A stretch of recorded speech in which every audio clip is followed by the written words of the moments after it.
Hello student, आज के इस लेक्चर में मैं स्टार्ट करने वाली हूँ साझेदारों के पूंजी खाता।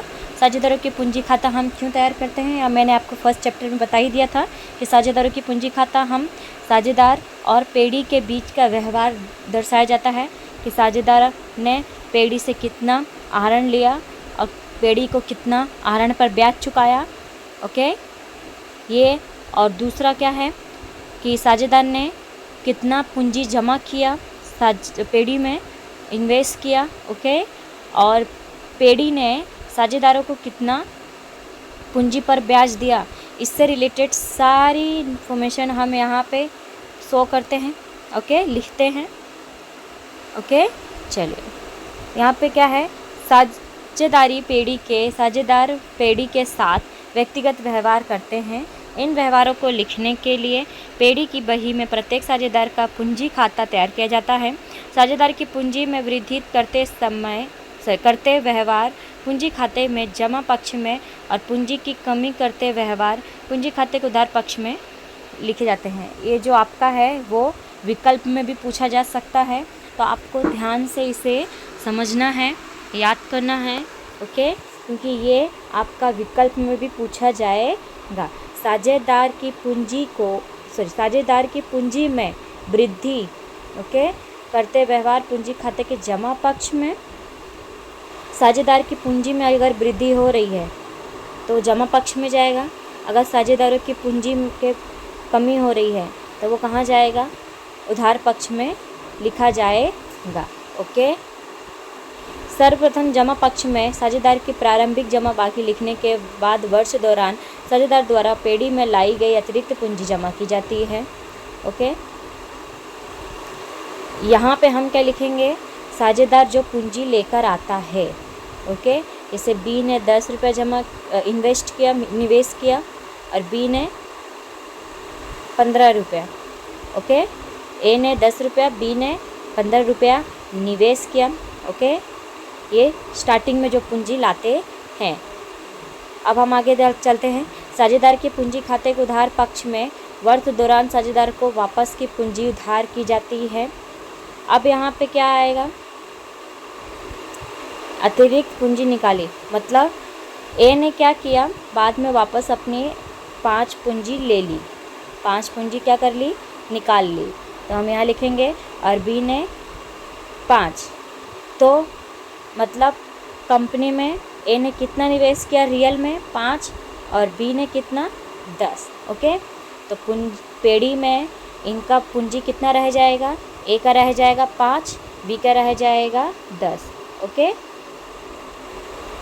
चलो अब हम यहाँ पे क्या करेंगे, आगे देखते हैं। साझेदार के पूंजी खाते का शेष निकालने पर जमा पक्ष का योग अधिक होता है, इसलिए अंतर की रकम उधार पक्ष में लिखी जाती है।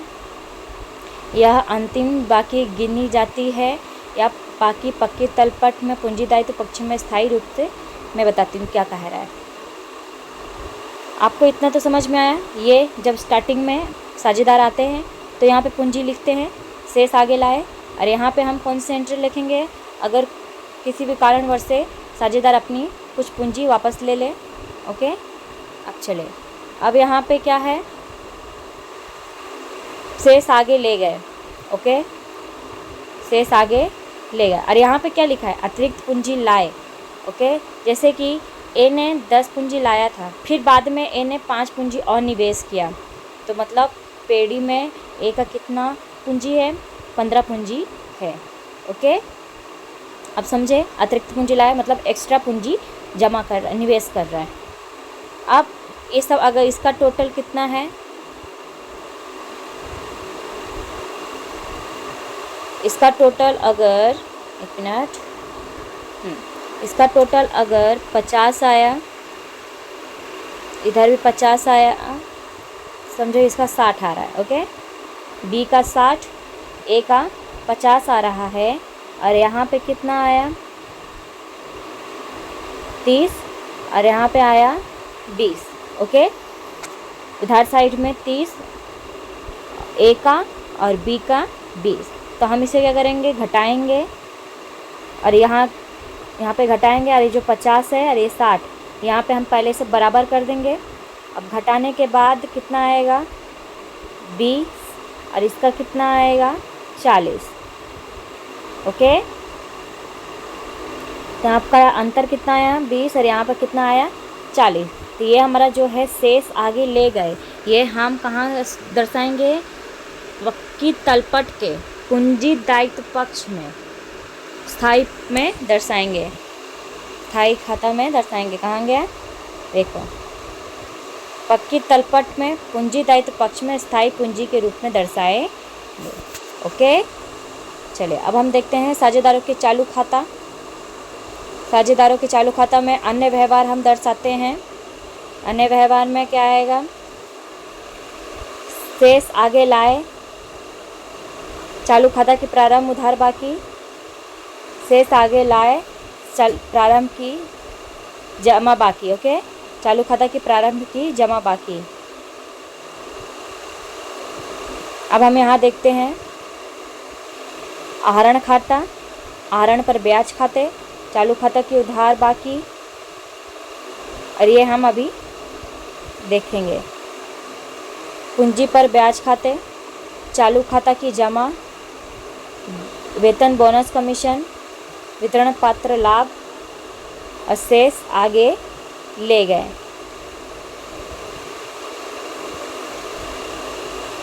ओके, ये अभी हम देखेंगे थोड़ी देर में। इसको मैंने हाइड कर दिया है, छुपा दिया है, क्योंकि इसको मैं अभी बाद में समझाऊंगी। पहले आपको ये एंट्रियाँ समझा देती हूँ। आहरण खाता की एंट्री आपने फर्स्ट चैप्टर में देखा था। ओके, अन्य सारी एंट्रियाँ कहाँ चली गई थी, चालू खाते में। आहरण खाता, आहरण पर ब्याज खाते, चालू खाता की उधार बाकी और ये सारी एंट्रियाँ।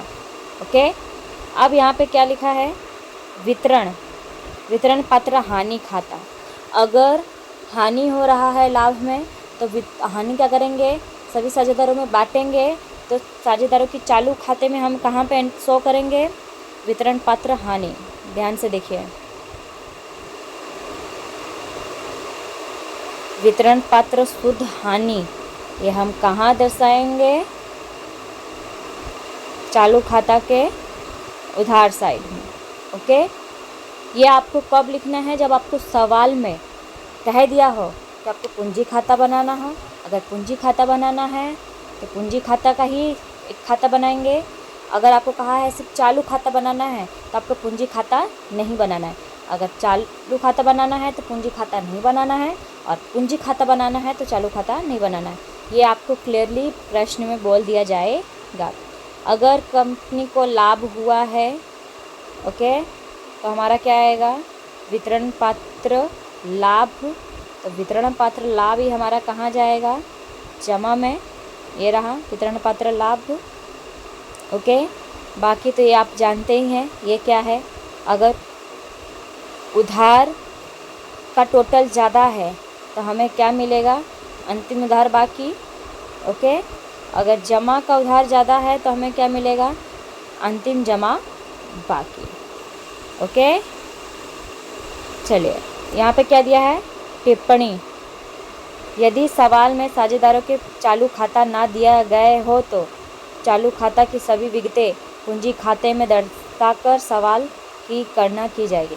आपको क्या कह रहा है, अगर सवाल ने कहा कि मुझे सिर्फ पूंजी खाता बनाना है और ये सारी एंट्री आपको दे गई है, आहरण पर ब्याज, आहरण खाता, पूंजी पर ब्याज, ओके, वेतन, बोनस, कमीशन, ये सब आपको दे दिए गए हैं। तो ये सारी एंट्रियाँ आपको क्या करनी है, पूंजी खाता में दर्शाकर क्या करनी है, उसको सवाल को हल करना है। ये देखो लिखा है, यदि सवाल में साझेदारों के चालू खाते ना दिए गए हों तो चालू खाता की सभी विगतें पूंजी खाते में दर्शाकर सवाल की गणना की जाएगी। ओके, आई होप आप लोग को समझ में आया। ये सम नहीं, ये जो आपको मॉडल दिया गया, नमूना दिया गया है, ये आपको समझ में आ रहा हो। ये आप जब तक प्रैक्टिस नहीं करेंगे, आप जब तक याद नहीं करेंगे इसके अंदर क्या क्या एंट्री दी गई है, तब तक ये चैप्टर आपको समझ में आएगा नहीं। Thank you.